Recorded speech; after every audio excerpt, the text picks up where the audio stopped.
Hey there. Said do a bit of a comparison on some of the vaping equipment that I've got. Um, for a while now, I've been using the KangerTech Nebox. This is actually the second mod that I picked up. I started out with the Kbox Mini that has the SubTank Mini. The build I've got on it right now is a quad twisted. I believe it's a 26 gauge Canthal. It's coming out at about zero point 0.6 ohm. I've been vaping this at about 23 watts. Right now I've got a 50-50 PG mixture in there. This is kind of my daily go-to. And I've been using this tank on the Tesla Invader 3 mod that I picked up a little while back as well, and I've been pretty happy with it. I do like the Kbox Mini mod just because it has the display. It seems to be pretty good with the. I like the control it has with the watt control. This one doesn't have the temperature control, but the Inebox does have temperature control, and I haven't been particularly happy with the nickel 200 coils that come from KangerTech. With that, I've had a couple of coils that have done pretty well. But I've been through about 7 now, and I haven't been happy with most of them. Right now I'm running at about 350 degrees, temperature control at 38 watts. This nickel coil is reading 0.24 ohms.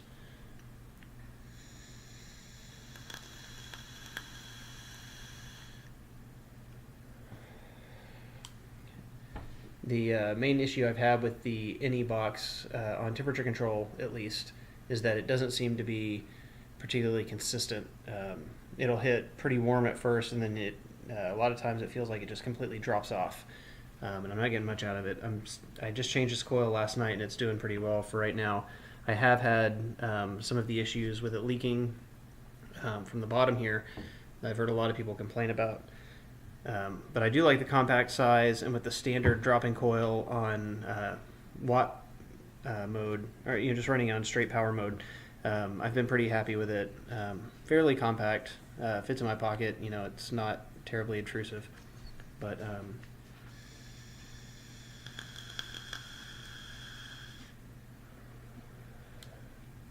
certainly it's not my favorite so far out of just those two. Recently, I picked up the Tesla Invader 3 box mod, and I've been running that, like I said, with the Kanger SubTank Mini for a while. I just picked up the Billow V3 tank, rebuildable tank, and right now I've got I'm just running it with the stock coils that came packaged with it. On the Kbox, it's reading about 0.2, 0.3 ohms, somewhere in there. One of the features that I like about it, I haven't noticed any leaking on it so far. Simply by twisting the top, you can shut off the juice. You've got a really smooth air control on the bottom, and then if you want to fill it, you simply pull up on the top cap here. Make sure and close off the juice holes first to the coil, but then it just pops open about like this. You fill through the hole here. When you're done, push it back, open up the flow in the air, and it's ready to go.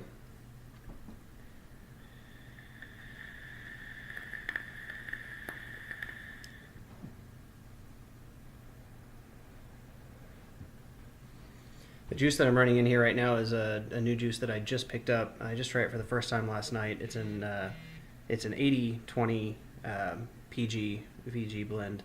So it's a little bit thinner than anything I've run up to this point, so I'm not sure how much that affects it. I do notice that the Billow has a much smoother draw. With the air control wide open, there's almost no resistance when you inhale through it. I am using a smaller tip on it. When I tried it first with the larger tip and the airflow open, it was there was so little resistance. I don't like it as much. The flavor does seem to be good. I'm not thrilled with the juice that's in it right now.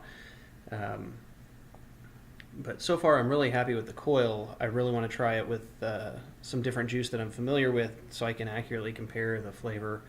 But so far, I do like it better than the SubTank Mini, if only for the deck. Obviously, I can't pull it apart right now, so I've got it full. I did figure out how to do it yesterday so that I could re-wick it, because the first time I wicked it, I didn't do a good job. Got burnt really quick. I mean, I've had the cotton down in the holes far enough to where it was just wouldn't draw properly. But fortunately, I don't have a real nice tank or anything that I can compare it to. I had a Mad Hatter RDA that I tried out for a little bit when I was new to vaping, and I could never quite get that one to work right. Seems like the center post screw actually kind of stripped out. The one that I got may have been a knockoff. It was fairly inexpensive, around $30. And that may have just been my own fault, being inexperienced with it.